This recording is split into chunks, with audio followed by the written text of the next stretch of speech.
I never lost with Phil in my corner. He's great, and he was a strategist, man. Yeah. That was one of Rob's shortcomings. He wasn't good at strategy. The only He could the only coach you like fight a motherfucker. I did lose a fight and I got knocked out, and I took the fight for Rob because something happened, and I'm like, I'll fight because I thought I'd kill anybody. And I wasn't even training, and I went in Louisiana, and I had no business at all, mentally or whatever. And it's the only fight I lost, and I probably deserved to lose it just because of that. And Rob Corner had no game plan, and I should game plan myself anyway. But a lot of other guys would like help me. But so that fight was crazy. So Phil and John cornered me, and after I got on the mic, this is like going on, damn, like I have the DVDs, so people are going to hear this. So I'm like, I'd like to thank Gary Shaw, like the owner. I'm like, give me the opportunity, my training partners is great, just happy to be here. This story sounds very familiar. Yeah. I think I heard it either from you or from them. And thank you, Corpus, man, you're my home for like hockey, you're always behind me, home for here, gonna keep going or whatever. Everything went great, and I get a email from Mercedes, and it's like, I can't believe you didn't thank Rob, and just ripped me. And I'm like, whoa. I'm like, really? And then, so I tried to talk to Rob, but he's like, no, I don't even want to talk about it. And I don't know if it was really a falling out. We still loved each other and respect each other, but I moved to weapons after that. Stacy still had it, right? Stacy had it. He was a neutral party and everything. All the other schools would go there so they can cross train, but it was always hush hush. I'd go there with Phil every now and then, but we couldn't say that we were there. I was about to say, and then we started having sparring with weapons and Rob's place. But it was, so then I was there, and then that's what I was fighting in Hawaii against Calahose, and the winner of that was going to fight Robbie Lawler, so it was great. And Stacy was amazing. I sparred him a lot, man. He ruined my ribs. Like his knees are so sharp and stuff. He just had a wicked style, striking style, and loved him. But he actually got me in shape, like a real fight shape. First time he was putting you through he put me through the gauntlet. Yeah, he put me through a real fight camp, and I was down to 193. First time I was gonna fight at 185, and I was going 28 minutes, heart rate at 180. It was really good. But yeah, I was there. Phil and John and a lot of those guys, kind of moved over. But yeah, and then me and Rob just kind of flowed apart. But it was weird because there was a fight down in the valley. Rob had his team there, and I was with the Weapons at Hands team. And actually, a guy, my first pro fight against, he was there and he was fighting, and he had no one to corner him. But he knew me and Rob, right? So he asked me and Rob to corner him. So that's badass. So me and Rob corner him or whatever, and I got a Weapons at Hand shirt. Where I was gonna see it, and I'm going oh, it's still extreme right at that time, right? Yeah, extreme. yeah. I'm going, oh, this could get interesting. And I'm like, oh my god. But no, it was really good, cordial. I mean, he lost, but I guess we weren't good cornermen for him. I think it was a skill level. But we both cornered him, and we were cornered, and that was good. But yeah, loved him, man. He did a lot for me, and he's a very tough individual, and helped me a lot. Yeah, he was badass. Yep, definitely. Yeah, his demons, but yeah, I didn't keep up with him towards the end. His life was falling apart after a while. Yeah, I kept up with him a little bit, and then I heard he had some trouble with a girl, yeah. And they were going to charge. He had a second family eventually, right? He has I think 3 kids. Justin was telling me. Really? Yeah. He was like, I coach his kids sometimes. I'm like, his kids are adults. I've been hit up by a bunch of his I'm not sure from which part and stuff. His stepdaughters were Mercedes kids, but he just said my daughter. He had 2 daughters that weren't biologically his. Okay. Because his right. chick was cheating on him or whatever. So, but neither of those are his. But he's their dad. Like they call him dad. Right. The biological dads weren't in their life. Yeah. He was cool with that. And then he had his biological daughter Natalie. Yeah. And she's 21, 22. She's probably your daughter's age now. Yeah, she was wrestling in college a little bit. That's the one that it hit me, yeah. Yeah, she would be the one that probably hit you up. Yeah. And then the other ones are, I think he said 3. He goes, he had a second family, right? I'm like, oh shit, dude, I didn't keep up with him for years after his shit fell apart. Mm-hmm. I wasn't training. I was just in the bar industry. He goes, yeah, I want to say 3, and they're little, 10, 11, something like that. Wow, okay. Yeah. It's interesting. Yeah. But yeah, back to the Karate Kid, and it was ugly that you didn't do it, and I was one of the guys where Rob Villegas on the ground dominate me, but I rolled with him so much that eventually got to the point where he'd still control me, but he wouldn't tap me out because I got so used to the guy, right? Yeah. And then I'd go roll with someone I have no idea with, and I'm like, what was that he just put on me? Like, so jiu-jitsu, You got to mix it up, you need to train with as many different, because you can learn something from everyone. Just like boxing. Just like boxing. Just like anything. Just like batting. Yeah. Shit, man, you can't go for the same picture every time. Yeah. Exactly. So it's like, that's a key part of it. So I was like, for the first guy, I said, screw this, I'm going to learn more stuff. And I don't think he really got mad at me for it. But then after that, now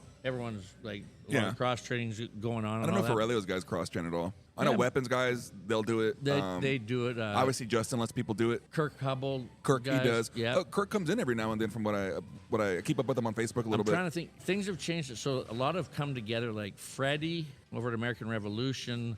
Yeah. Has come together with a. I forgot about that place. But he's just partnered up with a ground guy. That was mostly kickboxing place, right? For a while? Totally. Yeah. It was all Dutch style Muay Thai, kickboxing.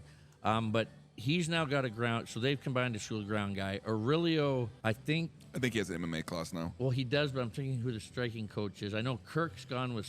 Is Kirk gone with? Kirk now is with the ground. Is it with Aurelio? Kirk might have. I don't know. There's about 4 of them now that have combined that were just striking, and now they have a ground guy. They both. There's like 4 gyms now that have come together and made new gyms because of that, and they should. It's like what y'all did informally at the old weapons. Yes. Yeah, exactly. You were the striking guy. Great House was the grappler. Yeah, we had like a lot of different guys, but that's what we should. But like Corpus, you know what? For the size of it, Corpus got some pretty legit guys. A lot of great ground guys. Here, you know, like Hector. No, we're not even talking about Hector. Oh shit, is he still in Corpus? Yeah, he's actually. I see him. He does fences and decks. He's beautiful. Oh, really? He's doing a lot of that. And I know Stacy wasn't too fond of him. That was because what happened there is Hector was doing the ground out of there, and Stacy was doing the striking. And then something happened where Hector wanted to leave or started his own ads using Stacy's pictures and all that, and it went like crazy kind of thing. But Hector, man, that guy's tough too. Like totally legit. He fought high level. Anyone that trains with Cowboy as his sparring partner for like badass. 5 years. That's pretty crazy, you know. I mean, to it, and it surprised me because he didn't fight those 5 years, Hector, but he was always in fighting shape, and he was training at the bad motherfucker ranch with all those elite guys. And it always surprised me, like, why aren't you fighting? Because right now you're probably in top-notch shape. Why didn't he fight? I'd like to ask him. Ask him one day. Yeah, because like he was at 4 or 5 years. He didn't fight, but he was literally training every day with all those guys at the highest level. And he was actually in Cowboys' corner a lot. Oh, shit. In the UFC, actually, I saw him with one of the Cowboys' Reebok. That's cool. Yeah, but so, again, highlight, but I don't know why he didn't fight them, but I would think he'd be really badass. He's another great ground guy. The street ground guy, too. Like Kirk never put it together in the ring, but Kirk is a damn good fucking coach. Kirk is a great coach. Actually, when I was his record doesn't reflect how fucking amazing he is at coaching. No, but that's how it goes, right? So some of the best, you know, like hockey players are not great coaches. Yeah, Jordan would be a horrible coach. Michael Jordan would be a shitty fucking coach. Exactly. So, but as far as like knowledge and all that, tremendous. And actually, when I was going to come back and fight, I reached out to him. I wanted him to hold pads for me because I know he could handle the pads for me and knew exactly what he was doing. So I'm like, he's perfect for me for boxing and for Thai to come back with, so he can hold the pads. Is he purple now? It might be black belt already. Shit, I don't know. In the he's getting better. He might be brown. I think he's brown on the ground. He might be. Yeah, he like. I could see that. But yeah, a lot of these guys are rolling up. Peter Caballero looks like he's doing really good. He's with weapons and with oh my God, losing my mind. Gracie Baja with Leo, so they combine coaching those two schools, and he's done really well. I fought for the Legacy there, whatever one of those championships, and so he's done really well. So Corpus is doing pretty good. Yeah, and shout out to Rox because he has a lot to do with it. Rox did a lot, and especially his promos and his sponsorship. He lost money for a while. Oh, for sure. But he hated that because it's an anti-corpus disease. If you listen to the last episode with James Sandoval, we talked about the anti-corpus disease. And so San Antonio, Austin, Dallas, and Houston wouldn't fight someone from Corpus because we sucked. Or no, we had the perception was that we sucked. Interesting. Okay, I didn't know that. All right. Big Ben Nolte. Yeah, I know Rock. Big Ben very well. Yeah. And so he was telling me that, and it just pissed Rock off. I think Rock is born and raised Corpus boy too. Yeah, he is. Totally. So it would piss him off. Ben said that the guys would want to fight Corpus guys? I mean, keep in mind the secondhand information, but I'm going to have to talk to Ben about that one. The other cities are like, oh no, it's just a Corpus guy. I'm not going to waste my time fighting him. On the off chance you lose, now you're lost to a Corpus guy, so you suck. So Rock started putting the fight cards, or started doing the promos. I have a funny story about that. And because to give Corpus people a chance, he'd pay decent, he'd put on a badass show. yeah. Lost money for a while. Oh, yeah. And then when it caught on and other like, oh fuck, these Corpus boys are kind of whooping some ass. Yep. Then Yeah. they started coming in, and now he makes damn good money on it. He didn't have to do anything. Like, Yeah. It's funny with that because actually Rox wanted me to fight. What's this, about maybe 8 years ago, probably now? I was like, yeah, I'll get back and fight. And you're funny because this makes sense now. Is there's a bunch of Corpus fighters against, you're gonna be a bunch of like Austin and Laredo and Houston. And my whole all thing this. was, I don't want any of our Corpus boys to fight other Corpus guys. Let's fight here's other my fucking funny story. So I'm there, I'm like, or whatever, and then they call me and they're like, hey, you and Roger. They want me to fight Roger at 205. Don't you train with him? Or you've trained with him in the past? I haven't trained with Roger. Oh, no shit. I just assume at some point y'all would have crossed paths and trained together. It's just weird we didn't, but he was Hector's main guy at that time. And I'm sitting here going, why am I going to fight a Corpus guy here? And I go, that's stupid. And so I told him, I go, I'm not fighting a Corpus guy. I go, I'm going to fight whoever you want, but they're not going to be from Corpus because I thought it was stupid. Yeah. For why are me and Roger going to fight unless we're fighting for a UFC fucking title fight and we're each going to make a lot of money and stuff? I just thought that was stupid. So I was like, no, I'm like, find me. And then they found me like another guy or whatever. And then eventually I just kind of pulled out. I didn't do it or whatever. But I thought that was funny. So that makes sense to me now. Is like, I guess they were, just like you said, why are Corpus guys fighting Corpus guys? What was the fucking point? No, that's why I'm like, give me some guy from Austin or Dallas. I get it locally if you're doing a smoker or something like that, and amateur shit, but like... Yeah, but it's like to me, that's like pointless. It's like... Especially when you're trying to grow the sport in the city. Yeah. Like, I don't know. I was a little thrown off by that one back then. I was like, I'm going to take a piss. Go ahead. So, what were you just saying? I had fought at a 6-fight deal with Pro Elite, had Elite XC and Strike Force at the time. All those fights were on Showtime, and it was top notch. Nate Diaz, Gilbert Melendez, Jake Shields, Lawler, Verdum, like they Arlovsky. They had like Fabricio Verdum? Yeah. Oh shit. Overeem. Overeem was on Strike Force? Yeah. I remember him Pride in champ. UFC. Yep. Strike Force champ. He was one of my favorite fighters. He was so good. But they like so it was crazy. And then my second fight was against Calahose, and it was in Hawaii, Blaisdell Arena. And that was my first fight at 185. And yeah, brilliant me. I was in the best shape of my life. And the winner of that was going to fight Robbie Lawler for the Icon Championship, which was the whole thing of that. That would have been interesting. Me at 185 with Lawler, I'll tell you, that fight would have been over quick because I would have thrown every fucking bomb I had as hard and as quick as I had. But I think he's got a better chin than me, so it might not have ended up so good for me. But one way or another, it was going to end. But it was going to be entertaining and quick, and I think I can hit like him. I might be a little quicker, but I think his chin's a lot better than mine. So even if you lose a fight like that, well, yeah, still if you put on a show, it would have been a show. It might have lasted 10 seconds or 40. It'd been great. And you had pulled out of. So I pulled out of that. I ended up going to Pelican 3 weeks out from the fight or whatever. And I'm not drinking. I'm in top shape ever. One of the guys in there like, hey, let's do a starry night. Jaeger and Goldschlager. Like, all right, I'll have one. Boom, do a shot. All right, I got one more.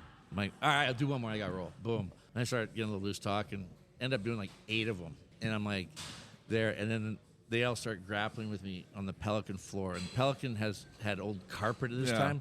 Who the hell knows? I didn't even think. So I know. And I'm in cargo shorts.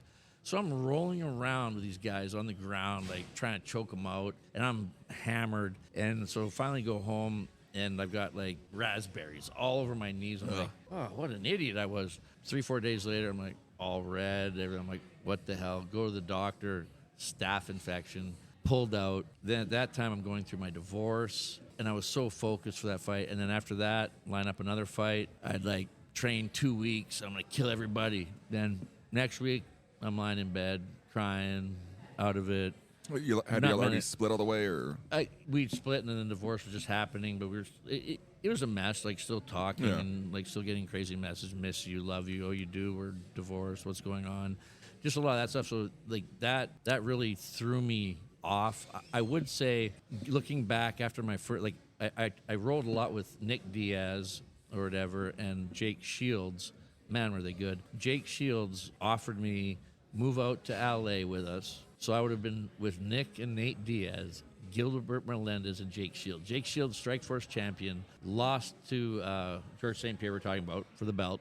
Gilbert Melendez, Strikeforce champion. He lost for the UFC belt like 3 times, and it was amazing. Nate Diaz, legend. Yes. Nick Diaz, legend.